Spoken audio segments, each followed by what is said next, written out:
नमस्कार दोस्तों। आज हम एग्रीकल्चर रिफॉर्म से रिलेटेड आर्टिकल करेंगे। बैकग्राउंड: रिसेंटली सरकार एग्रीकल्चर रिफॉर्म लेके आई है। सबसे पहला रिफॉर्म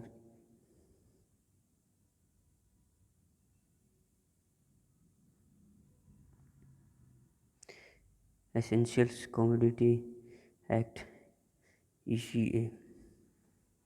पहले एक्ट में प्रोविज़न ये था: essential commodity seeds, pulse, oilseeds, onions, potato, इनको कोई पर्सन एक लेवल से ज़्यादा स्टोर नहीं कर सकता था। लेकिन अब इस प्रोविज़न में चेंज किया गया है। मकसद ये था ज़्यादा से ज़्यादा प्राइवेट इन्वेस्टमेंट को अट्रैक्ट किया जा सके इन एसेंशियल्स कमोडिटी को स्टोर करने के लिए।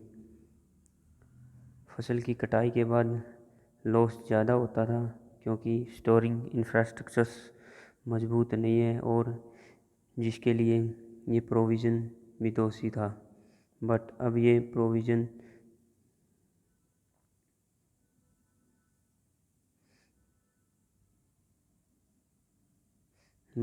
प्रोविज़न हटा दिया गया। अब ज़्यादा प्राइवेट इन्वेस्टमेंट आएंगे स्टोरिंग इंफ्रास्ट्रक्चर्स को एस्टेब्लिश करने के लिए। दूसरा प्रोविज़न अब किसानों के ऊपर को बाध्यता नहीं है, वो APMC मंडी में फसल बेच सकता है। नंबर 3, कॉन्ट्रैक्ट फार्मिंग को प्रमोट करने के लिए राइटर ये बोलते हैं कि अब जो सरकार में रिफॉर्म्स लेके आई है अच्छे हैं, बट इनको इम्प्लीमेंट करने में बहुत डिफ़िकल्ट है।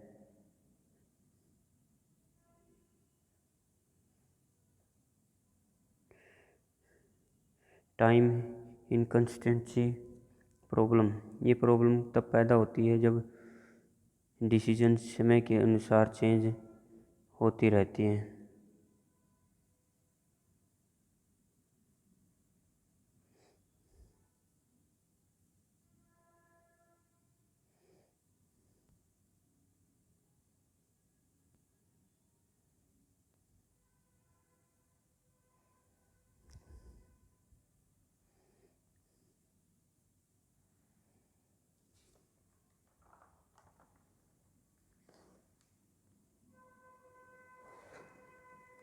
सरकार अब तो मार्केट रिफॉर्म पे फोकस कर रही है, बट ऐसा ना हो सरकार किसानों की इनकम इंक्रीज करने के लिए सरकार किसी और चीज़ पर फोकस करने लगे। एग्जाम्पल भी देते हैं राइटर: पॉलिसी क्रेडिबिलिटी प्रॉब्लम।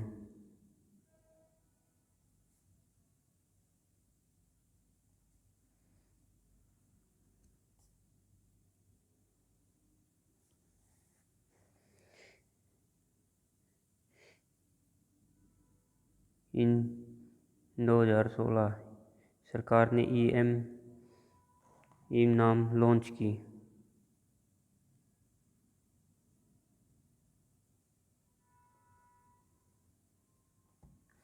ये मार्केट बेस्ड मैकेनिज्म है ताकि किसानों को उचित दाम मिले। पहले फेज में देखो 16 स्टेट, 2 UT और 585 मार्केट्स को कवर किया गया। इस ई नाम को इम्प्लीमेंट करने के लिए स्टेट को आवश्यकता थी कि वो अपने अपने एग्रीकल्चर APMC एक्ट में बदलाव लेके आए। ऐसा इसलिए ई नाम को इम्प्लीमेंट को 3 चीज़ों की ज़रूरत थी: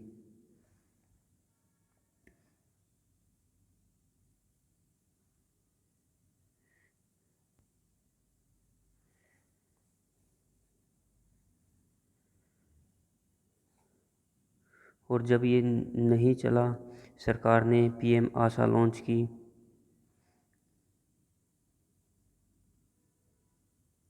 सितंबर 2018 में। दोनों में डिफरेंट ये है,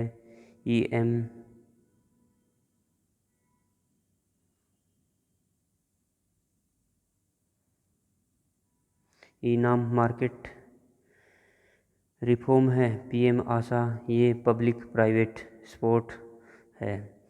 इस स्कीम में सरकार किसानों को प्राइस सपोर्ट प्रोवाइड करती है।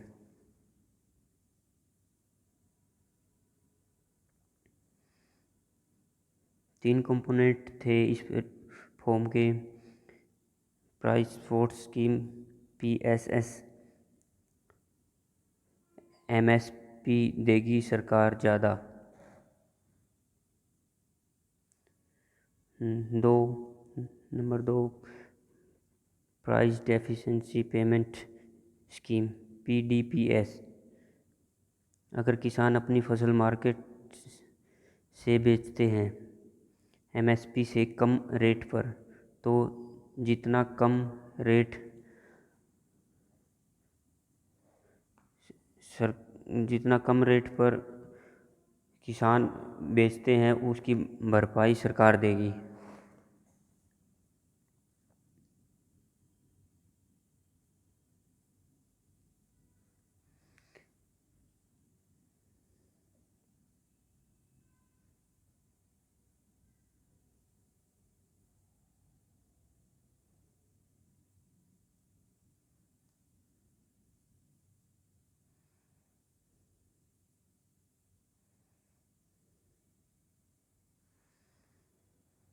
और number 3 pilots of private procurement PPPS. PM Asha scheme 2018 में लॉन्च की थी। पहले सरकार ने मार्केट रिफॉर्म में काम शुरू किया, बाद में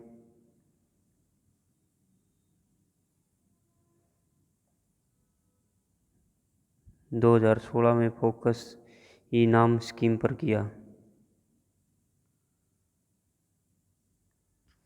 2018 में पीएम आशा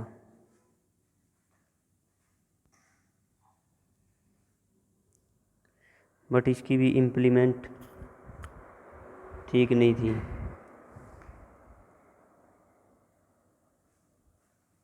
इन तीन कंपोनेंट में से जो पहला पीएसएस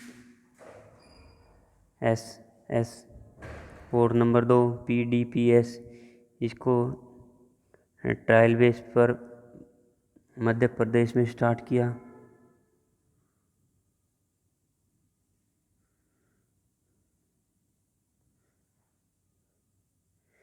और नंबर 3 लास्ट में इसको ट्रायल बेस पे भी नहीं किया गया। सरकार ने बहुत कम पैसा अलॉट किया। जब पीएम आशा स्कीम इम्प्लीमेंट ठीक से नहीं हुई तो इलेक्शन आ गए। सरकार को लगा कि किसानों को डायरेक्टली सपोर्ट करने की आवश्यकता है।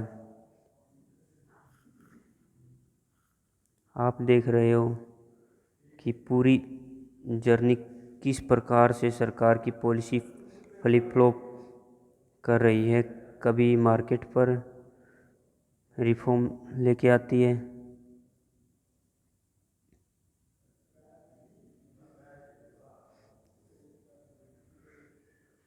कभी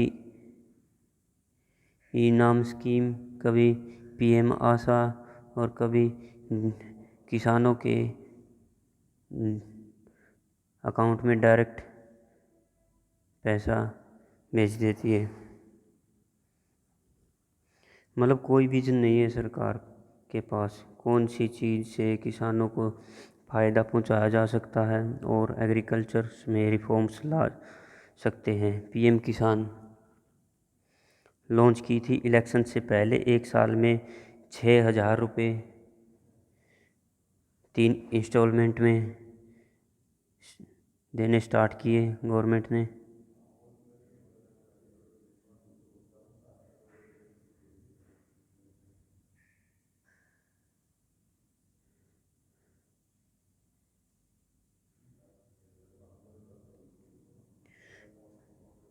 और ये टोटल 75,000 करोड़ रुपए, जिससे किसानों को कोविड-19 में भी फायदा मिला।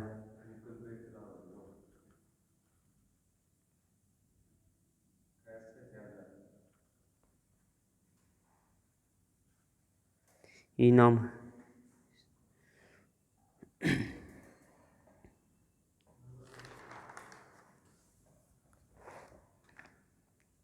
अब फिर से सरकार ने मार्केट रिफॉर्म पर काम करना शुरू कर दिया है। ई नाम में app based transfer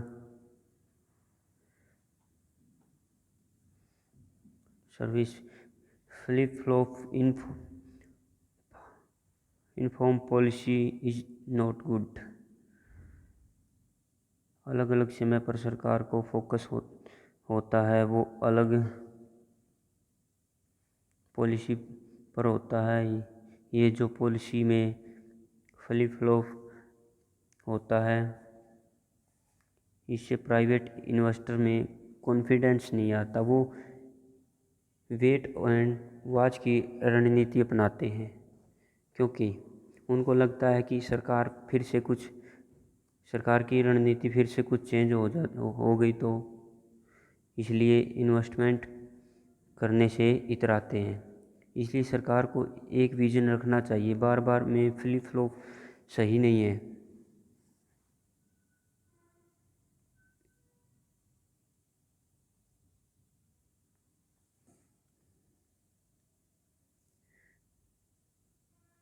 Second issue is the central state and state interstate trade.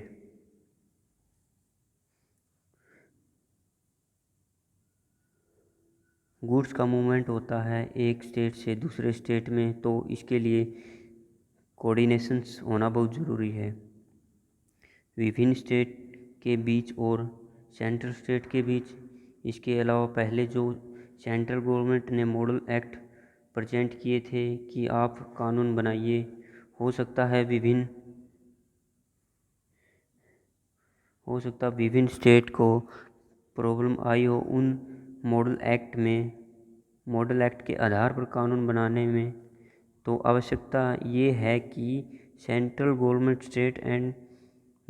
State के साथ इंगेज करें और उनसे पूछे कि आपको क्या प्रॉब्लम आई है इस फेज करने में, ताकि मिलकर उस प्रॉब्लम का समाधान किया जा सके।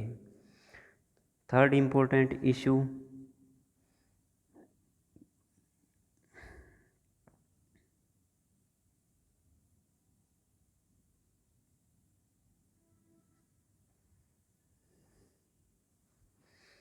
Multiple market failures.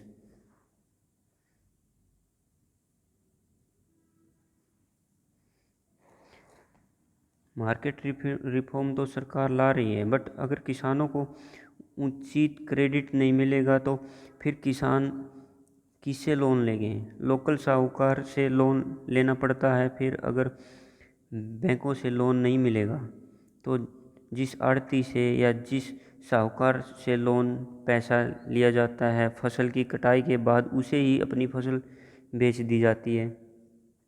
तो फिर ये तो गलत हुआ ना। किसान ने अपनी फसल मजबूरी में बेची है, फिर मार्केट रिफॉर्म का फ़ायदा ही क्या है?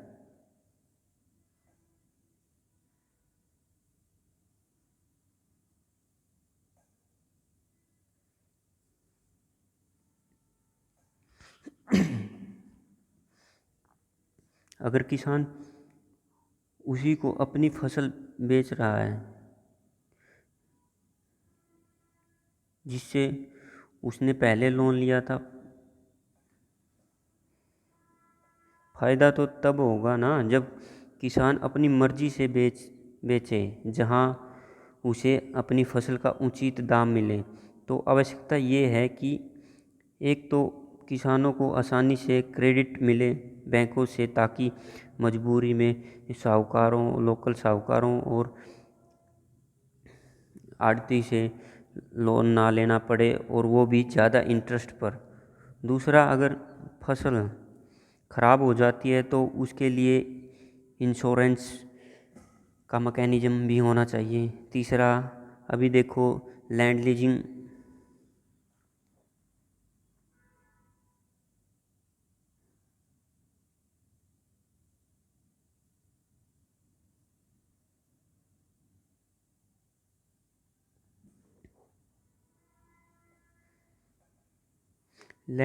मार्केट से ज़्यादा रेस्ट्रिक्शन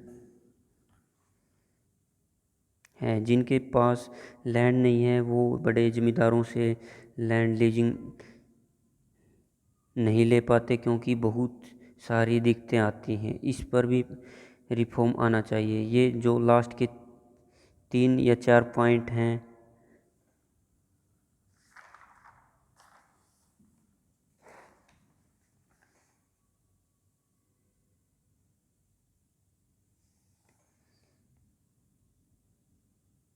कंक्लूजन ये निकलता है, अगर देखो अभी हाल ही में सरकार के द्वारा एग्रीकल्चर रिफॉर्म्स लाए गए हैं, उनको ठीक से इम्प्लीमेंट करवाना है तो इन इश्यू पर ध्यान देना ज़रूरी है। अगर आपको ये वीडियो अच्छी लगी हो तो लाइक शेयर एंड सब्सक्राइब ज़रूर करें। धन्यवाद।